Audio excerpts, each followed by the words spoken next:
ये रीडिंग उन लोगों के लिए है जो नो कॉन्टैक्ट फेज़ से गुज़र रहे हैं और समझना चाहते हैं कि उनकी स्टोरी में आगे क्या होने वाला है। मेरा गला थोड़ा ख़राब है इसलिए आवाज़ भी थोड़ी ख़राब सी लग रही है, तो आवाज़ पे फ़ोकस नहीं करना, मैं फिर भी आप लोगों के लिए रोज़ रीडिंग लेके आ रही हूँ।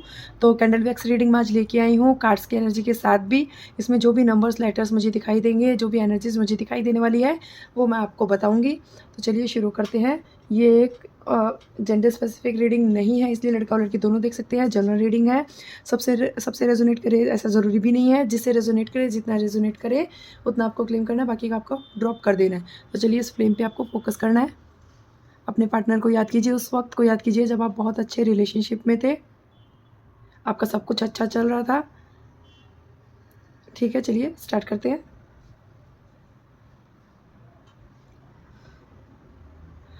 ये मुझे लगता है कि जो कार्ड्स की जो एनर्जी है उसके हिसाब से मुझे ऐसा लगता है कि इसमें राशि की एनर्जी आ रही है, मुझे एरीज़ आ रही है, कैंसर, स्कॉर्पियो और सेजिटेरियस भी दिखाई दे रही है। और नंबर्स मुझे दिखाई दे रहे हैं 2, 4, 8, 11। ये उनकी बर्थ डेट हो सकती है, आपकी बर्थ डेट हो सकती है। और अगर मैं लेटर्स की बात करूँ तो मुझे ए दिख रहा है, एस दिख रहा है, आर, एम और के ये मुझे दिखाई दे रहे हैं। ये मुझे ट्विन फ्लेम एनर्जी के साथ कार्मिक लर्निंग भी दिखाई दे रही है आपकी। आपके रिश्ते की जो शुरुआत है वो तब होती है जब आप और ये पर्सन पहली बार मिले थे। जब आप दोनों मिले तब कनेक्शन बिल्कुल अलग फील हुआ था, ऐसा जैसा आप दोनों पहले से एक दूसरे को जानते हो।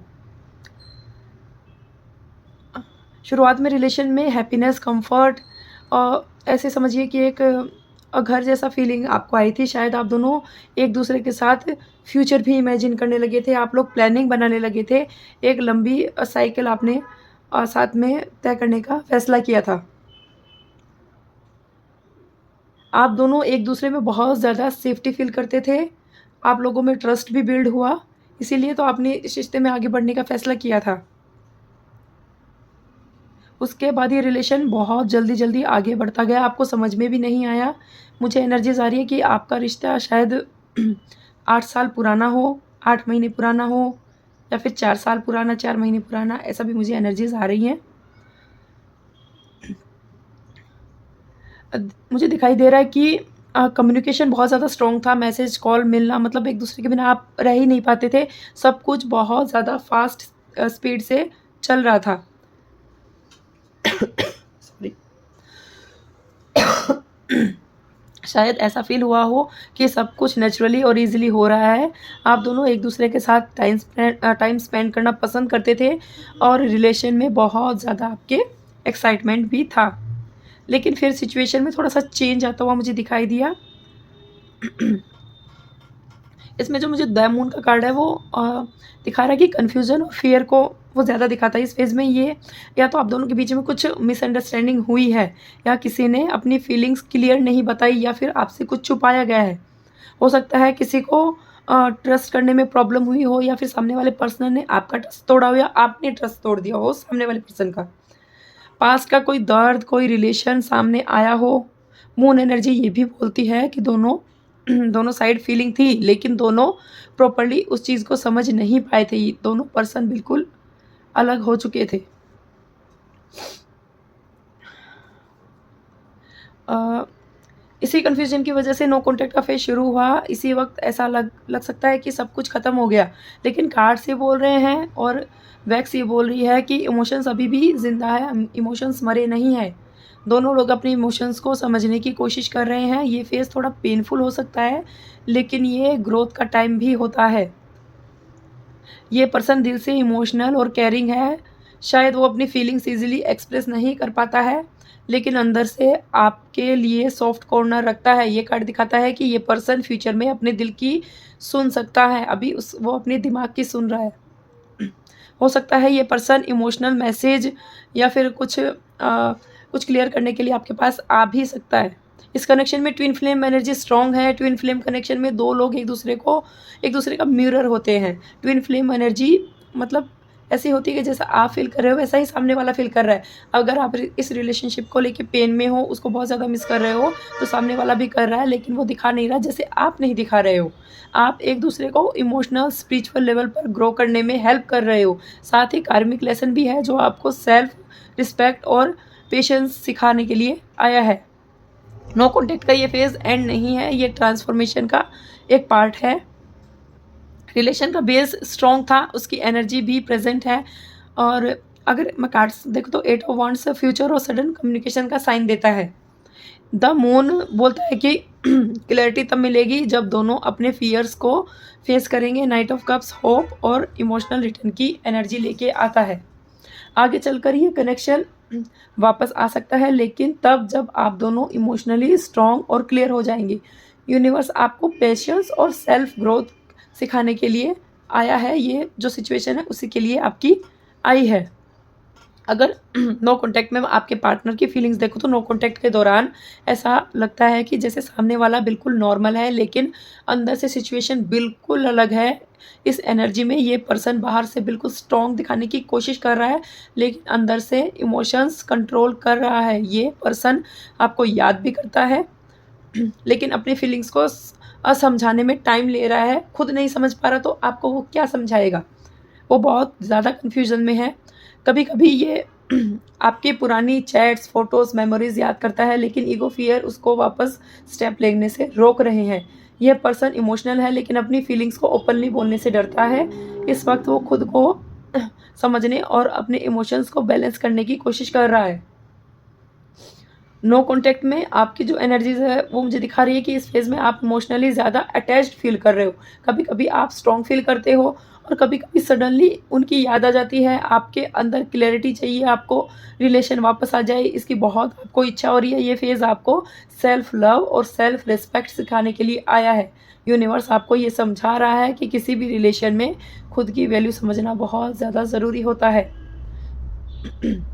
जब आप खुद को इमोशनली स्ट्रॉन्ग बनाते हो तब रिलेशन की एनर्जी और भी ज़्यादा पॉजिटिव हो जाती है। इसमें जो पास्ट लाइफ और कार्मिक कनेक्शन की जो स्टोरी है, वो इस कनेक्शन में कार्मिक एनर्जी इसलिए स्ट्रॉन्ग लगती है क्योंकि आप दोनों का बॉन्ड नॉर्मल नहीं है। ऐसा फील होता है जैसे आप दोनों पहले भी किसी फॉर्म में किसी कनेक्शन में रहे हो। कार्मिक कनेक्शन का मतलब होता है कि आप दोनों एक दूसरे को कुछ इंपॉर्टेंट लेसन सिखाने के लिए आए हो सकता है पास्ट में ट्रस्ट या कम्युनिकेशन से रिलेटेड लेसन में कोई इनकम्प्लीट आपका रह गया हो और लाइफ में आप दोनों उनको कंप्लीट करने आए हो, इसलिए अट्रैक्शन स्ट्रॉन्ग होता है, लेकिन चैलेंजेस भी आते हैं। ये कनेक्शन आपको इमोशनल मैच्योरिटी और पेशेंस सिखाता है। फ्यूचर कम्युनिकेशन की एनर्जी अगर मैं देखूँ तो फ्यूचर में कम्युनिकेशन सडन हो सकता है आप एक्सपेक्ट भी ना करें और सामने से मैसेज कॉल आ जाए। ये कम्युनिकेशन इमोशनल हो सकता है जिसमें सामने वाला अपनी फीलिंग्स शेयर करे, लेकिन ये तब होता है जब दोनों लोग मेंटली और इमोशनली स्टेबल हो। यूनिवर्स ये आपको बता रहा है कि इस रिश्ते में दोबारा आपको तभी आना है जब क्लियरिटी हो और दोनों मैच्योर हो इस रिश्ते को लेकर। अगर ये रीयूनियन और फ्यूचर का अगर मैं देखूं तो इस कनेक्शन में रीयूनियन की पॉसिबिलिटीज़ मुझे नज़र आ रही है।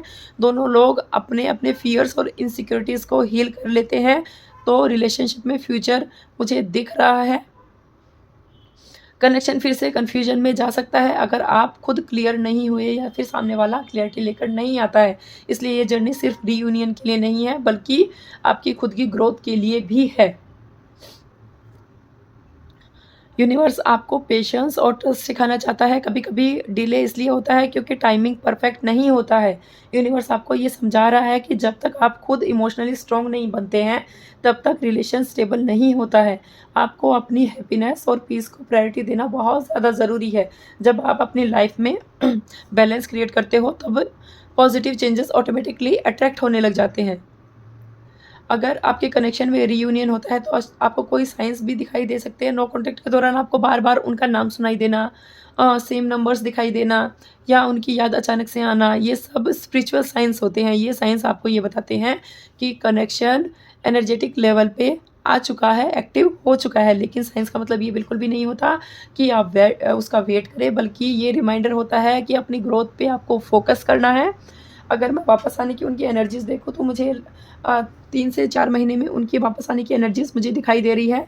और जो मुझे दोबारा से अगर मैं वैक्स को देखूँ तो इसमें मुझे टी लेटर भी दिखाई दे रहा है, ए लेटर भी दिखाई दे रहा है, एफ दिखाई दे रहा है, पी दिखाई दे रहा है, ठीक है।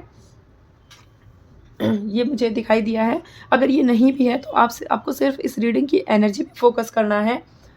अगर ये रीडिंग आपसे रेजोनेट करती हो तो लाइक, शेयर और फॉलो ज़रूर कीजिए और कमेंट में राधे राधे आपको ज़रूर लिखना है, ठीक है। और अगर आप अपने लव, करियर, फाइनेंस को डीपली जानना चाहते हो, नो कॉन्टैक्ट सिचुएशन में आपका पार्टनर कब वापस आएगा उसके बारे में जानना चाहते हो, या आपके कनेक्शन के किसी भी कन्फ्यूजन के बारे में आप जानना चाहते हो, तो मुझे आप पर्सनल रीडिंग के लिए जो स्क्रीन पे नंबर दिख रहा है उस पे व्हाट्सएप मैसेज करना है, कॉल नहीं करना है आपको। और दूसरी बात ये कि मैं फ्री रीडिंग नहीं करती हूँ, रीडिंग के चार्जेस होते हैं, इसलिए प्लीज़ आप फ्री रीडिंग के लिए मुझे मैसेज या कॉल ना करें। तो चलिए आज की रीडिंग को यहीं पे ख़त्म करते हैं। जय श्री राधे राधे।